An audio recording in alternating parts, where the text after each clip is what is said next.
Good morning, all of you. My dear student, bio section. Pay attention to what I say. Biotechnology के बारे में हम आप लोगों को कुछ दिनों से बता रहे हैं, तो ध्यान दीजिए। इसमें हम पहले ही बताएं कि यह लेसन थोड़ा कंसेप्चुअल है, इसलिए हमें इसको मतलब कि आराम से बिना किसी पैनिक का धीरे धीरे जैसे जैसे हम टॉपिक बताएंगे आप लोगों को उस तरह से धीरे धीरे जो है कि इसको तैयार करते चलिएगा। और जो भी चीज़ दे रहे हैं उसको एक रफली नोट्स, यदि फेयर नहीं करेंगे तो रफली इसको नोट कर लीजिएगा। और हर टॉपिक में बहुत सारे ऐसे पॉइंट है जिसको बार बार कई वीडियो में हम उसको रिपीट करेंगे, तब जाकर के यह लेसन जो है कि समझ में आएगा। यह फ्यूचर प्लानिंग, बायो ग्रुप के लिए फ्यूचर प्लानिंग में भी बायोटेक से आगे जो है कि करियर का फॉर्मेशन होता है, इसलिए अभी से जो है कि इस लेसन को पढ़े रहेंगे तो आगे जो है कि बहुत हेल्प मिलेगा। तो बायोटेक्नोलॉजी में पढ़ रहे हैं, इसमें हम लोग इससे पहले पढ़े हैं रिकम्बिनेंट डीएनए। इसमें कोई हमको जहाँ तक लग रहा है कि कोई हम लोग सस्पिशन नहीं होगा। रिकम्बिनेंट डीएनए मीन्स शॉर्टकट में हम रिकम्बिनेंट डीएनए मीन्स क्या, जीन क्लोनिंग भी इसको कहते हैं। रिकम्बिनेंट डीएनए क्या कहते हैं, जीन क्लोनिंग। क्या होता है, जैसे पहले बता भी चुके हैं कि ऐसा टेक्निक जिसके द्वारा हम जेनेटिक मटेरियल में चेंजिंग कर देते हैं, मीन्स जो करेक्टर्स होते हैं उसको चेंज करके डिजायरेबल करेक्टर डेवलप करते हैं। तो चेंज क्या करते हैं भाई, तो डीएनए में हम चेंज करते हैं। उसके जो बेस है, डीएनए का बेस आप लोग पढ़े होंगे, ध्यान होंगे, nitrogenous base, adenine, thymine, guanine, cytosine, ये सब उसके सीक्वेंस होते हैं, न्यूक्लियोटाइड जो उसमें आता है डीएनए। तो इसका चेंजिंग करके उसके प्लेस पर डिजायरेबल करेक्टर वाले जीन को जो है कि हम ज्वाइन करते हैं, तो जो डीएनए मिलता है उसको बोलते हैं रिकम्बिनेंट डीएनए। तो कट करके उसमें डिजायरेबल करेक्टर को ऐड करने के लिए हमें कुछ टूल्स की रिक्वायरमेंट होती है, तो जिसे हम देखते हैं tools of recombinant DNA technology. Gene cloning और डीएनए टेक्नोलॉजी के लिए कौन कौन से टूल्स चाहिए, तो ध्यान दीजिए, ठीक है ना। इसमें हम 5 पॉइंट्स नोट किए हैं। करेंगे, फर्स्ट है रिस्ट्रिक्शन एंजाइम। पहला टूल्स हमारा है कि रिस्ट्रिक्शन एंजाइम फर्स्ट है। फर्स्ट क्या है, रिस्ट्रिक्शन एंजाइम मीन्स यह ऐसा एंजाइम होता है जो कि डिजायरेबल जीन को एक स्पेसिफिक बेस सीक्वेंस से कट करता है। जो डिजायरेबल जीन हमको चाहिए उसको पूरे तो आरएनए को हम तो चेंज करेंगे नहीं, तो जो करेक्टर रख रहा है उसको पूरे आरएनए पीस में से उस स्पेसिफिक बेस सीक्वेंस को क्या करता है, ये कट करता है, फ्रेगमेंट में कट करके क्या करेगा, अलग करता है। तो पहले हमें क्या चाहिए भाइयों, रिस्ट्रिक्शन एंजाइम। दूसरा है पॉलीमरेज एंजाइम। फर्स्ट क्या हो गया, restriction enzyme, second polymerase enzyme. अब कट कर लिए, उसके बाद थर्ड नंबर है लाइगेजेस। उस कटे हुए फ्रेगमेंट को वेक्टर प्लाज्मिड में जोड़ने के लिए, उसको जोड़ेंगे ना जी, कट पीस किए हैं तो उसको जोड़ना पड़ेगा ना, तभी तो रिकम्बिनेंट डीएनए बनेगा। तो जोड़ने के लिए हम क्या करते हैं, एक एंजाइम का यूज करते हैं, इसको बोलते हैं लाइगेज। ये भी एक टूल्स हमारा हो गया। First restriction enzyme, second polymerase enzyme और थर्ड लाइगेज एंजाइम हो गया। कट कर लिए, अब जोड़। उसके बाद फोर्थ नंबर होता है वेक्टर। वेक्टर क्या है, जिस पर हम जो फ्रेगमेंट किए हैं उसको ऐड करेंगे, जोड़ेंगे, तो वेक्टर चाहिए। और जब जुड़ करके जो रिकम्बिनेंट डीएनए प्रिपेयर हो जाता है उसको होस्ट सेल में डालते हैं, तो वह होस्ट सेल भी हमारे पास आना चाहिए। मतलब कि हमारे पास 5 टूल्स चाहिए। किसके लिए, रिकम्बिनेंट डीएनए टेक्नोलॉजी के लिए कितने टूल्स चाहिए भाई हमको, तो रिस्ट्रिक्शन एंजाइम जिससे कट करेंगे, पॉलीमरेज एंजाइम जो कि चेन को आगे बढ़ाता है, थर्ड नंबर लाइगेज जिसमें हम ले जाकर के कटे हुए पीस को करते हैं, जोड़ते हैं। फोर्थ वेक्टर जिस पर जोड़ेंगे रहेगा तभी जोड़ेंगे, कहाँ जोड़ेंगे उस वेक्टर। और फिफ्थ जिस सेल में डालना है वो सेल चाहिए, बैक्टीरियल सेल होती है तो होता है, उसको हम बोलते हैं होस्ट ऑर्गेनिज्म। तो कितने हो गए?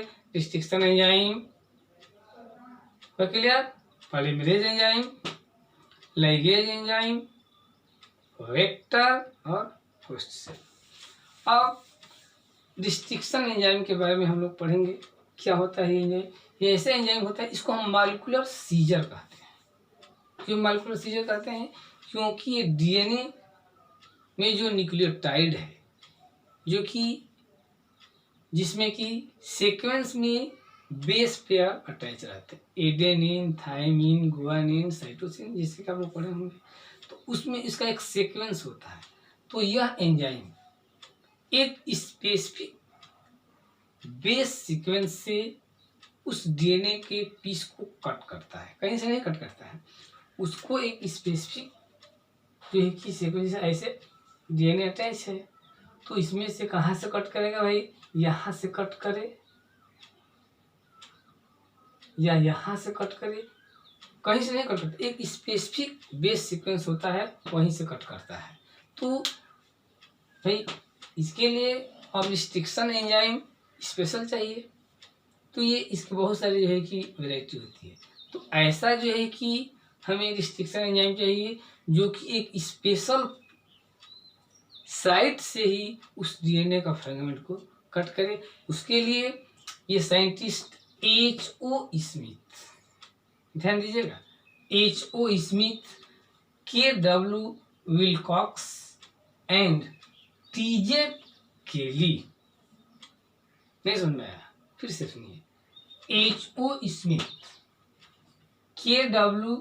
Wilcox and T.J. केली 1968 में एक ऐसा जो है कि इंडोन्यूक्लियेज रिस्ट्रिक्शन एंजाइम का आइसोलेशन किए जो कि स्पेसिफिक बेस पेयर से इसको कट करता है।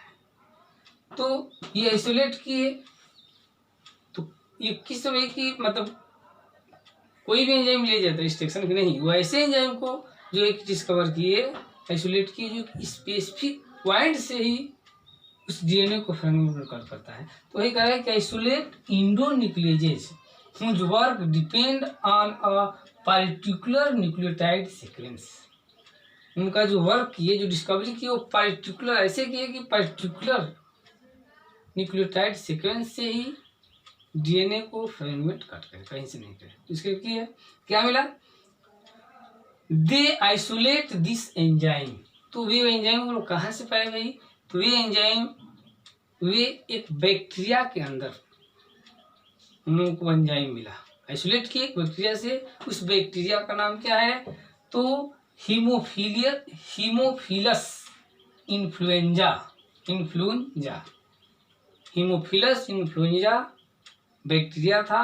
उसमें इस विशेष टाइप के रिस्ट्रिक्शन एंजाइम को उन्होंने आइसोलेशन किया। किससे? Haemophilus influenza. अब इतना बड़ा नाम है तो इसको शॉर्टकट में जो है कि कहते हैं हिंड सेकेंड। जिस बैक्टीरिया से यह एंजाइम निकाला गया, उस बैक्टीरिया का नाम और उसके जो जीनस होता है उसका नाम जोड़ करके हिंड सेकेंड नाम दिया गया। ये लोग आइसोलेट किए एक ऐसा एंजाइम जो कि न्यूक्लियोटाइड के स्पेसिफिक बेस सीक्वेंस से कट करता है। तो यह एंजाइम कहाँ मिला उन लोगों को? तो एक बैक्टीरिया में उन्होंने डिस्कवर किया और इस एंजाइम का नाम रखे हिंड सेकेंड। ये हिंड जो है हीमोफिलस से आया है और सेकेंड उसका स्पेसीज से ले लिया गया है। क्या करता है hind second? Always cut DNA molecules.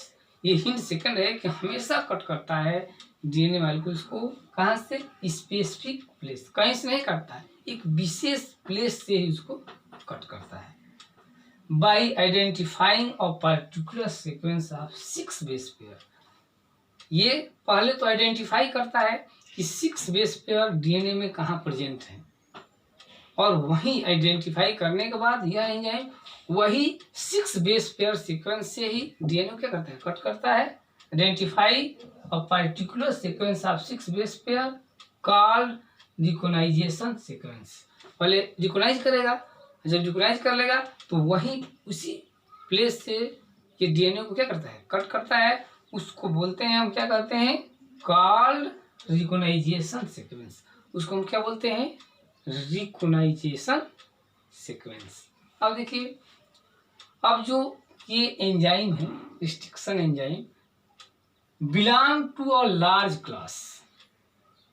ये इसको बहुत सारे जो ग्रुप होते हैं, बहुत सारे क्लास में इसको डिवाइड किया गया है।